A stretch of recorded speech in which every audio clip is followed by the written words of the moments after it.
বন্ধ করে দেওয়াটা কি ততটাই সহজ? অন্যদিকে প্রশ্ন উঠছে যে সরকার এমন কথাও বলছে যে অ্যাপগুলোর ব্যবহারই শুধু তারা কমাবে তাই নয়, রাতে ট্রাফিক স্লো করে দেওয়ার চেষ্টা হবে। মানে শুধুমাত্র দুটো অ্যাপ বা কয়েকটি অ্যাপের ট্রাফিক কি স্লো করে দিতে সরকার পারে? এবং সরকার তার ফলে অন্য ব্যবহারকারীদের জন্য যে ধরনের বড় অসুবিধার সৃষ্টি করবে, সেটা কি ইউনূস সরকারের বিরুদ্ধে সেই ব্যবহারকারীদের একরকমের খেপিয়ে তুলতে পারে? মানে নেপালে তো তা ঘটেছে। বাংলাদেশের অন্তর্বর্তীকালীন সরকারের প্রধান উপদেষ্টা ডক্টর মোহাম্মদ ইউনূস অত্যন্ত ক্ষুব্ধ এবং উদ্বিগ্ন সেই আগস্ট থেকেই, মানে 2024-এর আগস্টে ক্ষমতা গ্রহণের পর থেকেই, যে ভারতে অবস্থানরত সাবেক ক্ষমতাচ্যুত প্রধানমন্ত্রী শেখ হাসিনা কেন সামাজিক যোগাযোগ মাধ্যমে কথা বলে যাচ্ছেন এবং ভারত কেন তার এই কথা বলায় বা সামাজিক যোগাযোগ মাধ্যমে যোগাযোগ রক্ষায় বাধা সৃষ্টি করছে না।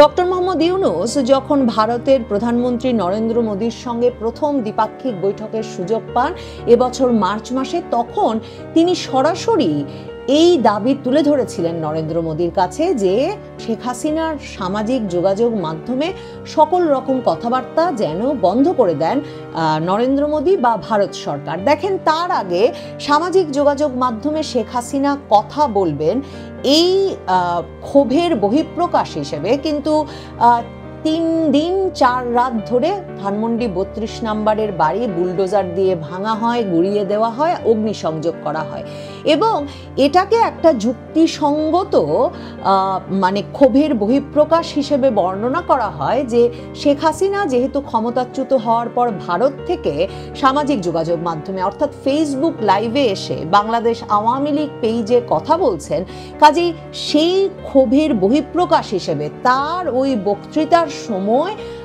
ধানমন্ডি 32 নম্বরে আরেক দফা 2024 সালের 5ই আগস্টের 6 মাস পর 5ই ফেব্রুয়ারিতে আরেক দফা ভাঙচুর করা এবং সারা বাংলাদেশে সে সময় আরেক দফা আওয়ামী লীগের মন্ত্রী, এমপি, রাজনৈতিক নেতাদের বাড়িতে ভাঙচুর, লুটপাটের ঘটনা ঘটানোটা স্বাভাবিক এবং স্বাভাবিক ক্ষোভের বহিঃপ্রকাশ হিসেবে ইউনূস সরকার বর্ণনা করে আসছিল। কাজেই ডক্টর মোহাম্মদ ইউনূস নিজে এবং তার সরকার সবসময় মনে করেন যে শেখ হাসিনার সামাজিক যোগাযোগ মাধ্যমে আলাপ বন্ধ করা ভারত সরকারের উচিত এবং তিনি ভারতে বসে সামাজিক যোগাযোগ মাধ্যমে বক্তৃতা দিয়ে যোগাযোগ রক্ষা করে বাংলাদেশের রাজনৈতিক পরিস্থিতি এবং আইন শৃঙ্খলা পরিস্থিতিকে অস্থিতিশীল করছেন। নরেন্দ্র মোদী তখন ডক্টর মোহাম্মদ ইউনূসের ওই দাবির উত্তরে বলেছিলেন যে শেখ হাসিনা ভারতের অতিথি এবং ভারতে সামাজিক যোগাযোগ মাধ্যম একেবারেই অবাধ এবং উন্মুক্ত যে কারো ব্যবহারের জন্য।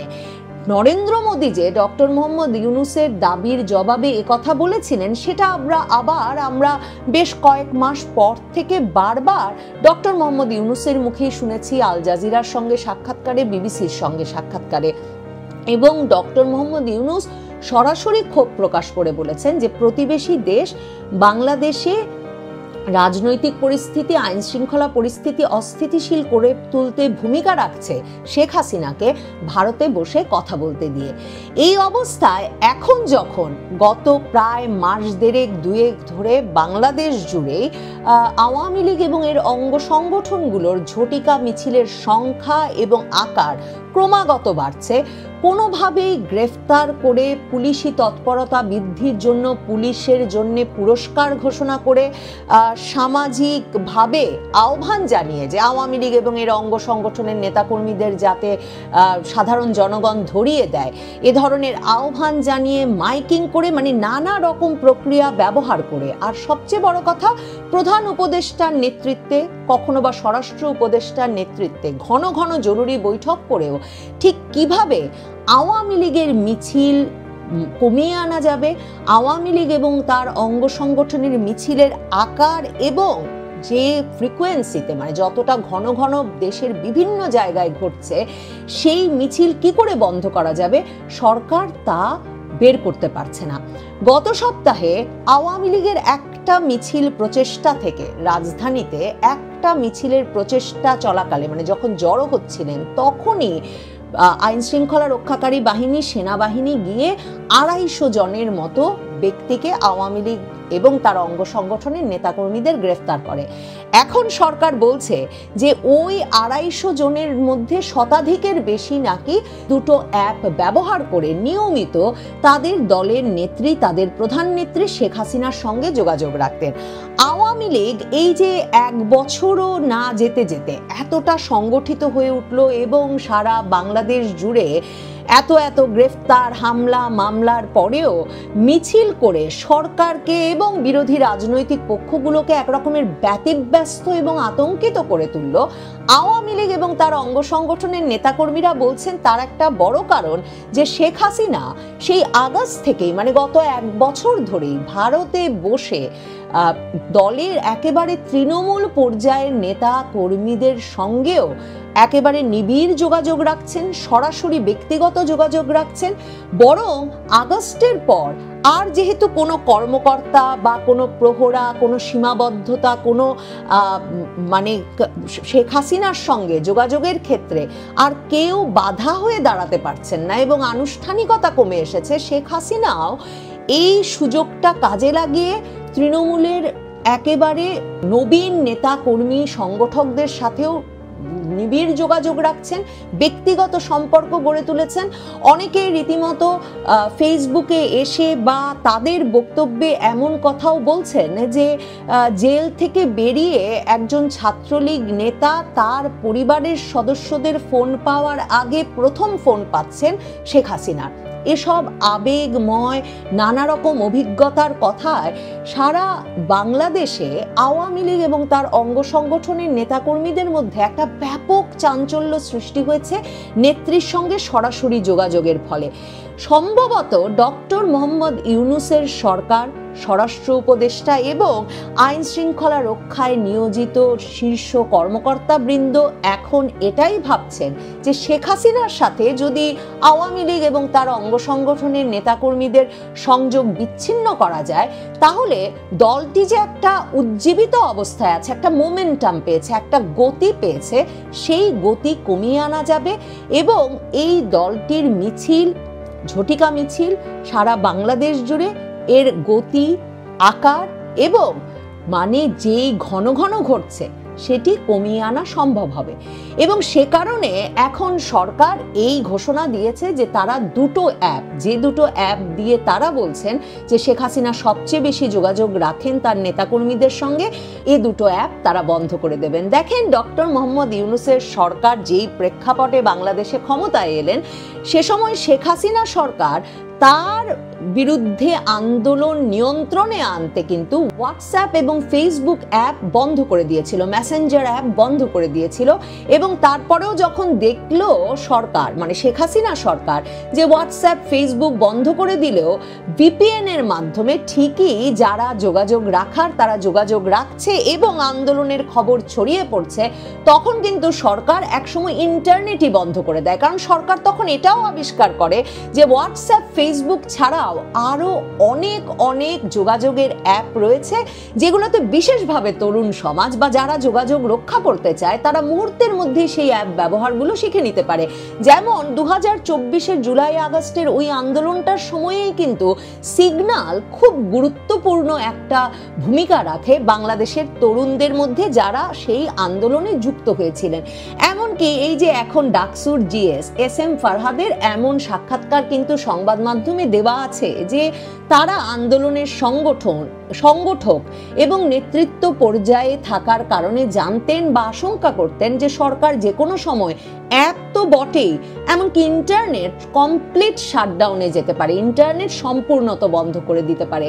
কাজেই আন্দোলনের শুরুর দিকেই তারা একেবারে বেসিক সিম, মানে সরাসরি ফোন করার ব্যবস্থা করতে প্রায় শতাধিক সিম জোগাড় করে রেখেছিলেন এবং আন্দোলনের শীর্ষ নেতৃবৃন্দের মধ্যে সেটি তারা, সমন্বয়কদের মধ্যে সেটি তারা বিতরণ করে রেখেছিলেন, যাতে ইন্টারনেট না থাকলেও সরাসরি টেলিফোন ব্যবহার করে এই নেতৃবৃন্দ যোগাযোগ রাখতে পারেন। কাজেই সরকার এখন সিগন্যাল আর বোটিং বন্ধ করবেন, তখন হয়তো আওয়ামী লীগ নেতাকর্মীরা ঠিক করবেন যে তারা ইমো বা হোয়াটসঅ্যাপেই কথা বলবেন, তারা হয়তো ঠিক করবেন তারা স্ন্যাপচ্যাটে কথা বলবেন। এমনকি দেখেন নেপালে কি ঘটলো, নেপালের পুরো আন্দোলনটা, জেনজিদের যে আন্দোলন গড়ে উঠল সামাজিক যোগাযোগ মাধ্যমে এবং এই অ্যাপ ব্যবহার করে, তাতে মূল ভূমিকা রাখলো দুটো মাধ্যম, ইনস্টাগ্রাম এবং ডিসকর্ড হয়ে উঠল সকল তরুণদেরকে জড়ো করার এক বিরাট প্ল্যাটফর্ম। নেপালে যেই এনজিও কর্মকর্তা, মানে হামি নেপালের যেই সংগঠক প্রথম এই আন্দোলনের ডাক দিলেন, জেনজি তরুণদের উদ্দেশ্যেই ডাক দিলেন, সেই সুদান গুরুং ইনস্টাগ্রামে প্রথম কিন্তু বিক্ষোভের জন্ম দিয়েছিলেন, বিক্ষোভ আন্দোলনের বা বিক্ষোভ প্রকাশের একটা কর্মসূচি দিয়েছিলেন নেপো কিডস নামে। মানে নেপালে রাজনীতিক এবং ব্যবসায়ী ধনী সম্প্রদায়ের সন্তানেরা কি ধরনের বিলাসবহুল জীবনযাপন করেন সে বিষয়টি নিয়ে এক রকমের একটা বিরাট ক্যাম্পেইন গড়ে তুলে প্রথমে বিক্ষোভ দানা বাঁধান এবং তারপর এই সুদান গুরুং ডিসকর্ড এবং ইনস্টাগ্রামে ডাক দিয়ে রেখেছিলেন যে নেপালের পার্লামেন্ট এলাকায় যাতে স্কুল, কলেজ, বিশ্ববিদ্যালয় পড়ুয়া তরুণ তরুণী, শিশু কিশোরেরা জড়ো হন এবং তারা ইউনিফর্ম পরে আসেন, বই খাতা নিয়ে আসেন এবং এসে তারা নেপালের রাজনীতিকদের দুর্নীতির বিরুদ্ধে প্রতিবাদে সোচ্চার হন। সেই ঘটনাটি ঘটবার আগে, যেই দিনটিতে তিনি এই বিক্ষোভের ডাক দিয়েছিলেন, তার আগেই কিন্তু নেপালের প্রধানমন্ত্রী কেপি ওলি শর্মা তিনি হোয়াটসঅ্যাপ, ডিসকর্ড, ইনস্টাগ্রাম এই সকল অ্যাপ বন্ধ করে দিয়েছিলেন, টুইটার এই সকল অ্যাপ বন্ধ করে দিয়েছিলেন। কিন্তু তাতে কিন্তু অ্যাপ ব্যবহার থামানো যায়নি। হাজার হাজার তরুণ, কিশোর, শিশু, স্কুল পড়ুয়া তারা জড়ো হয়েছিলেন বিক্ষোভ প্রদর্শন করতে নেপালের পার্লামেন্টকে ঘিরে ভিপিএন-এর মাধ্যমে ওই অ্যাপগুলো ব্যবহার করে। এবং তারপর নেপালে অভ্যুত্থানে নেপালের প্রধানমন্ত্রী কেপি ওলি শর্মাকে পদচ্যুত করবার পর এই ডিসকর্ডে 10,000-এর বেশি তরুণ কিশোর যুক্ত হয়ে তারা কিন্তু নেপালের অন্তর্বর্তীকালীন সরকারের প্রধান হিসেবে সাবেক প্রধান বিচারপতি কার্কিকে মনোনীত করেন। মানে এই সামাজিক যোগাযোগ মাধ্যমগুলোর ব্যবহার থেকে কোনো ব্যক্তিকে ঠেকিয়ে রাখবার এখন কোনো উপায় নেই, এই কারণে যে আপনি একটা অ্যাপ বন্ধ করবেন আরেকটা অ্যাপ ব্যবহারে তারা সিদ্ধ হয়ে উঠবে। আপনি একটা অ্যাপ বন্ধ করবেন বৈধ পথে, তারা ভিপিএন দিয়ে বা অন্য কোনো প্রযুক্তি ব্যবহার করে সেই অ্যাপে নিজেদের মধ্যে যোগাযোগ রক্ষার ব্যবস্থা করে ফেলবে। এবং যোগাযোগের বিষয়টি এমন যে আপনি সকল কিছু যদি বন্ধ করে দেন, এমনকি ইন্টারনেটও বন্ধ করে দেন, তাহলেও শেখ হাসিনা সরকার যেমন পারেনি, পৃথিবীর কোনো দেশে কখনো কোনো সরকারই ইন্টারনেট বন্ধ করে বিক্ষোভ দমন করতে পেরেছে বা নিয়ন্ত্রণে আনতে পেরেছে তার কোনো উদাহরণ নাই। কারণ বিক্ষোভ বা আন্দোলনের নেতৃত্ব দানকারী পক্ষ, ওই যে ডাকসু নেতা SM ফারহাদ যে কথা বলেছেন, তাদের মতো তাদের প্রস্তুতি থাকে যাতে তারা একেবারে মানে বেসিক ব্যবস্থাতে হলেও, মানে সিমের ফোনে সরাসরি ফোন করে হলেও তারা যাতে যোগাযোগ রক্ষা করতে পারেন। আর দেখেন ডিসকর্ডের কথা বলছিলাম, হোয়াটসঅ্যাপ, মেসেঞ্জার এগুলো যেমন যোগাযোগের অ্যাপ, ডিসকর্ড কিন্তু একটা গেমিং অ্যাপ। অথচ এই গেমিং অ্যাপটির মাধ্যমে যোগাযোগ রক্ষা এখন এই জেনজি প্রজন্মের কাছে অত্যন্ত জনপ্রিয় হয়ে উঠেছে সারা পৃথিবীব্যাপী এবং বিরাট সংখ্যক তরুণদের সংগঠিত করতে এই অ্যাপটি ভূমিকা রাখছে। এই যে ইউনূস সরকার এখন বলছেন যে তারা অ্যাপ বন্ধ করে দেবেন, একদিকে তো আওয়ামী লীগের নেতা কর্মীরা তাদের নেত্রীর সঙ্গে যোগাযোগ রাখতে নিশ্চয়ই অন্য অ্যাপ ব্যবহার করতেই পারেন, কিন্তু এই অ্যাপ বন্ধ করে দেওয়াটা কি ততটাই সহজ? অন্যদিকে প্রশ্ন উঠছে যে সরকার এমন কথাও বলছে যে অ্যাপগুলোর ব্যবহারই শুধু তারা কমাবে তাই নয়, রাতে ট্রাফিক স্লো করে দেওয়ার চেষ্টা হবে। মানে শুধুমাত্র দুটো অ্যাপ বা কয়েকটি অ্যাপের ট্রাফিক কি স্লো করে দিতে সরকার পারে, এবং সরকার তার ফলে অন্য ব্যবহারকারীদের জন্য যে ধরনের বড় অসুবিধার সৃষ্টি করবে, সেটা কি ইউনূস সরকারের বিরুদ্ধে সেই ব্যবহারকারীদের একরকমের খেপিয়ে তুলতে পারে? মানে নেপালে তো তা ঘটেছে। নেপালে একটা বিরাট সংখ্যক মানুষ এই হোয়াটসঅ্যাপ, টুইটার, ডিসকর্ড বন্ধ করে দেওয়ায় সাবেক প্রধানমন্ত্রী কেপি শর্মার সরকারের উপর খেপে গিয়েছিল। তো সেটা কি ঘটতে পারে? আর এই যে ট্রাফিক স্লো করে দেওয়া, সেটা কি প্রাযুক্তিকভাবে আসলে সম্ভব? মানে সারা বাংলাদেশে তার মানে সারা রাত ভর, দিনের পর দিন, দিনের পর দিন, মাসের পর মাস, মাসের পর মাস, রাতভর ইন্টারনেটের গতি স্লো করে দেওয়া হবে?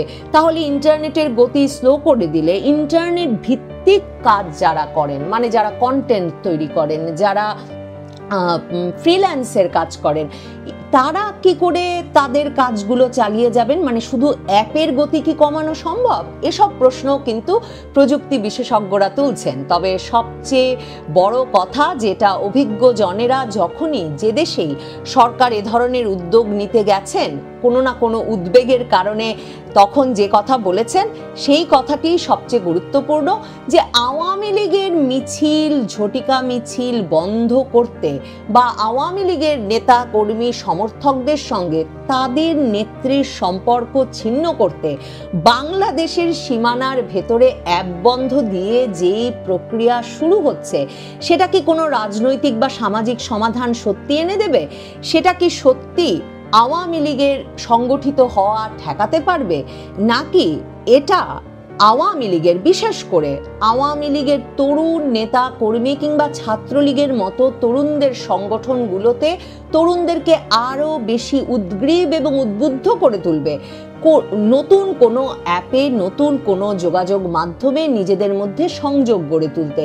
এই প্রশ্নগুলো ডক্টর মোহাম্মদ ইউনূস সরকার নিশ্চয়ই নিজেদেরকে করছেন। তবে আমার মনে হচ্ছে তারা আসলে একভাবে নিজেদেরকে সান্ত্বনা দিতে চাইছেন যে এখনো তাদের হাতে কোনো না কোনো অস্ত্র রয়ে গেছে, যে অস্ত্র ব্যবহার করে তারা শেখ হাসিনার মুখ বন্ধ করতে পারেন।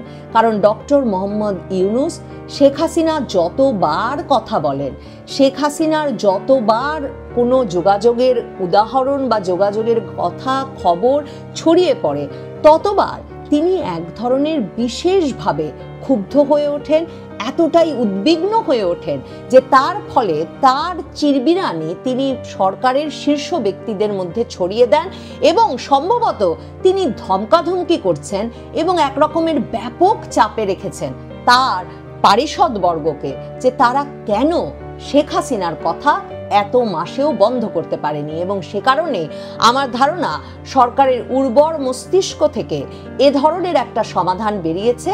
শেখ হাসিনা যে ফেসবুক লাইভে এসে মাসের পর মাস, প্রায় সপ্তাহ দুয়েক পরপরই আওয়ামী লীগ পেজে কথা বলছেন, এখন সরকার কি বাংলাদেশের জনপ্রিয়তম যোগাযোগ অ্যাপ, সামাজিক যোগাযোগ মাধ্যম ফেসবুকও বন্ধ করে দেওয়ার কথা ভাবছে? সরকার কি তাহলে ভাবছে যে ফেসবুকেরও ট্রাফিক স্লো করে দিতে গতি কমিয়ে রাখবে তারা? এই শক্তি, এই প্রাযুক্তিক দক্ষতা কি সরকারের আছে? বা সরকার কি সত্যি সাধারণ জনগোষ্ঠীকে এভাবে বঞ্চিত করে ইন্টারনেটের গতি থেকে এবং অ্যাপ ব্যবহারের স্বাচ্ছন্দ্য থেকে বঞ্চিত করে খেপিয়ে তুলতে চাইবে? এই প্রশ্নগুলো নিশ্চয়ই সরকারের নিজেকেই করা দরকার, আর ভাবা দরকার এভাবে রাজনৈতিক সমস্যার সমাধান করা যায় কিনা।